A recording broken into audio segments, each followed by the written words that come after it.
Hello, I'm Steve. Welcome to the Patio Heat channel, where we provide visual concepts of infrared heating as well as tips for outdoor comfort. Send your request into designs@patioheat.com for your personalized recommendations. Our one-on-one customer support helps you make the best decisions for your applications.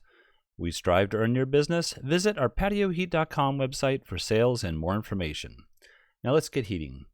All right, so here we have this residential patio. Let's go ahead and look at the overall dimensions first of all. So we have 16-foot distance from the edge of the patio here to the wall. And then we have a height on the inside edge here at 9'4" down to the finished floor. Over here we have 6'5" to the bottom edge of this beam going across here. And I don't have the actual dimension of this beam here, but I just have like about approximately 4 inches lower than this 6'5". So also we have this distance here of 7'6". This distance to the edge of this brick wall, 7'6". The total distance here, 17'8". And I think that's about it for right now. So there's only two sections that they're really looking to heat up. Number one, this dining space over here, and then reclining space over here. Now, if you notice, the heights and distances are, well, I should say just the heights are rather low, so it's going to be a little difficult to place heaters, like say on this edge over here, and then it heat up over here. It'll be way too hot even if you use a 3,000 watt unit. 6'5" is rather low. So another thing too is, if you read the instructions on the owner's manual of an Infratech heater, it does state that in most states the heater must be placed at least a minimum of 6 foot off the finished floor. So in other areas, it's 8 foot off the finished floor. So you're going to have to look at that requirement for your area. So that's one thing to keep in mind. And let's see if there's anything else. You know, I have this distance of the table here of roughly 6.5 feet. That could be different. Also, we do have a lamp, here. And I noticed that there was a junction box located above here somewhere, and that might be the purpose for a fan or something of that nature. So with that, that might be an issue to actually heat this specific area up. Now you can see I have a model here of about 6'3" tall. And that's just to give you an idea of standing underneath the unit, how low that might be. So all right, let's go ahead and show what different units I might recommend, and that would be a slimline heater. Those slimline heaters would be probably a 3,000 watt unit over here, and probably a 2,400 watt unit over here. So you can see how I have this right above the lamp. Obviously, that's not something that's possible. The other thing too is I just have these heaters placed kind of just thrown in there, I should say. These are just a visual aspect of where you might want to place the heater itself. You can see I even have this off a little bit center here, so let's just move that a little bit towards more of the center of the table. But in any case, I like to always tell people that infrared is a light wave. So light waves are similar to lamps and things of that nature, where you want that light wave to be penetrating the space that you are actually occupying. Light waves, infrared light waves, are invisible to the human eye. However, if you look at the ray itself, you can see that the footprint of the light wave itself will cover the space that we're looking for right here. But if we move that heater, let's just say that we move it down the slope a little bit, or even if we went up against the wall over here, we can do a couple of different things. But the main thing is, if we move that over here, then that light wave is changing.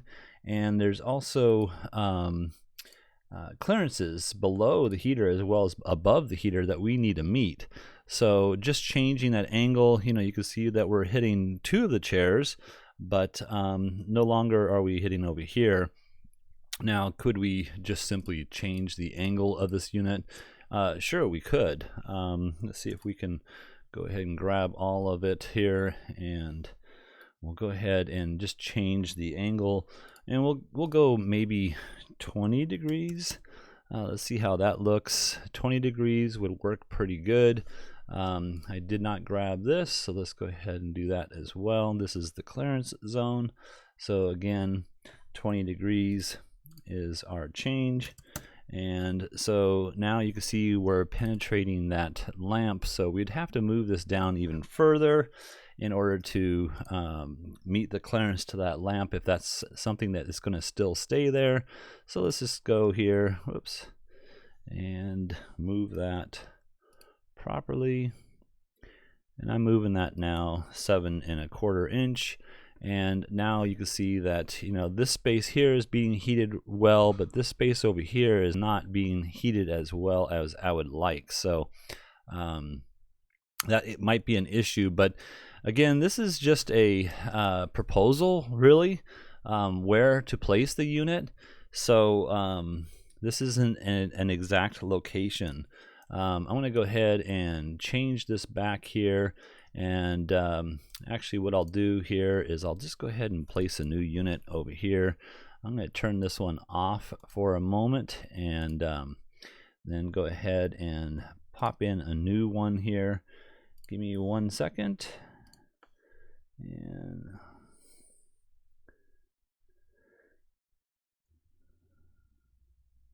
there we go. Let's see if that will work. I'm going to try this other one here. I think the brackets are not on there, so that's the issue I'm having here. So here we go. This one has the brackets on it, and this is a 24-24. So let's go ahead and mount this over here on this edge of the wall here, and go ahead and place it there and move it so that it's mounted on the edge like that. And then we'll go ahead and change the actual angle of the heater itself. And the issue with placing a slimline on a wall like this is the fact that you can only come down 45 degrees the way that the bracket is situated. So that's kind of why I like to have the heaters on the ceiling. But you can see here that we're heating really, again, just this area here better than this space over here. If you're sitting up against the wall over here, you're not going to feel pretty much any heat whatsoever. So will this work? Sure, it would. You'd probably want to move it up a little bit higher, to meet the same elevation, probably as this doorway here. And I have this doorway, I believe, at 6'6" off of this edge here. And you can see again, we're still not heating up this space here as well.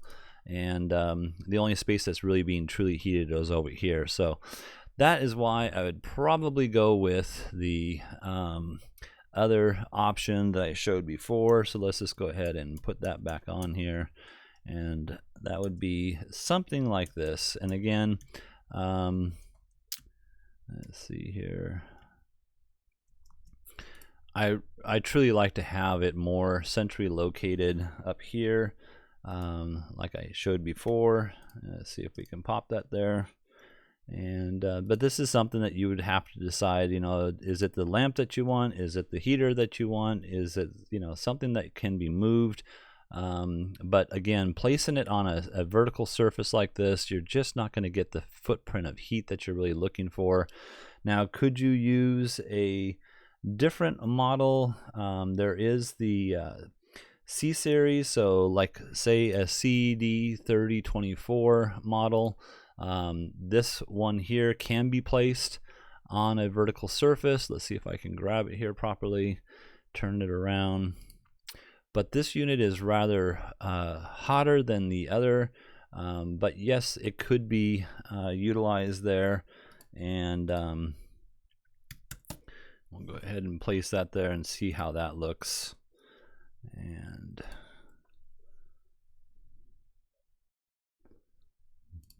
sorry for the delay here, but we can change this angle. And when you change the angle and put it on a vertical surface on a CD series, we'll go with 60 degrees. It does call for the heater to be located at a minimum of 12 inches from the ceiling. So let's go ahead and move that, or I should say 12 inches from any combustible surface. So that would be there, and we'll move down 12 inches.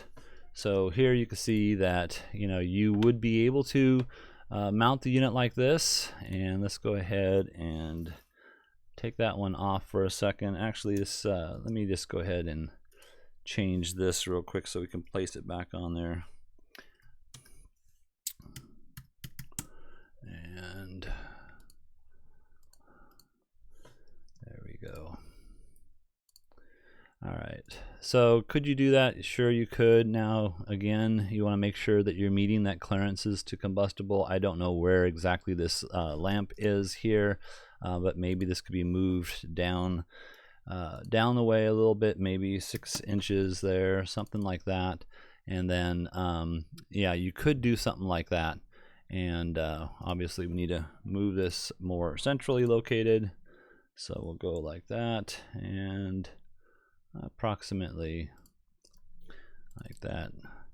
And again, you know, the footprint would be kind of warm here and probably really nicely over here. So that would be one option that you could use over here as well. All right, so back over here, well, I should also just go back and say, yes, one of these two is going to be the option I would recommend. I kind of like this one a little bit better because the footprint of heat is more uniform. This one would probably, you know, work a little bit better if we can move this lamp and this unit here. You'd have to delete the lamp. So, all right, over here I have this as a 3,000 watt unit, and I want to actually show you the distances from the floor. Again, manufacturer states that it needs to be 6 feet minimum, up to 8 foot depending on where you're at and what the codes are. So here we have it at 6 foot 11 inches off the finished floor with the slope here. And another thing I should mention is that, you know, slope ceilings, you always want the heater to be level. You don't want this element inside to heat up, and then as you turn the heater off, it will contract, and then the element itself will start to droop down one side. So you need to have it level like this, and that way it'll last for a long time. But in any case, you can see with this, and again, you know, placement of the unit, it's just a variable right now, but I have it at, let's see here, from there to here, you know, I have it at 6'7", and I think that would give this space a relatively nice heating area. You're sitting in the ray, and that would be something I think would be nice for this space. So a 3,000 watt unit here. You can go to a 4,000 watt unit. However, I would highly recommend control for something like this at this height. Some people like a hotter unit, and some people would prefer a cooler unit. So it's hard to say whether or not a 3,000 watt or a 4,000 watt would be best. Another thing I do mention sometimes is if you decide to go to a 3,000 watt but aren't certain whether the 3,000 is going to be warm enough, then make sure your wiring is enough for a 4,000 watt unit, and that way you can always just change the element and get a 4,000 watt element should you place the proper wiring in for the unit itself. So, all right, well, I hope this has helped. If you're looking for some assistance with your outdoor heating application and you would like us to review your plans, remember to send your information into designs@patioheat.com. I'm Steve. Please tap that like button if you find this video useful. We don't advertise, we're not monetized. YouTube does not support our channel in any way unless we receive a thumbs up from our viewers. Thank you so much for watching. Have an excellent day.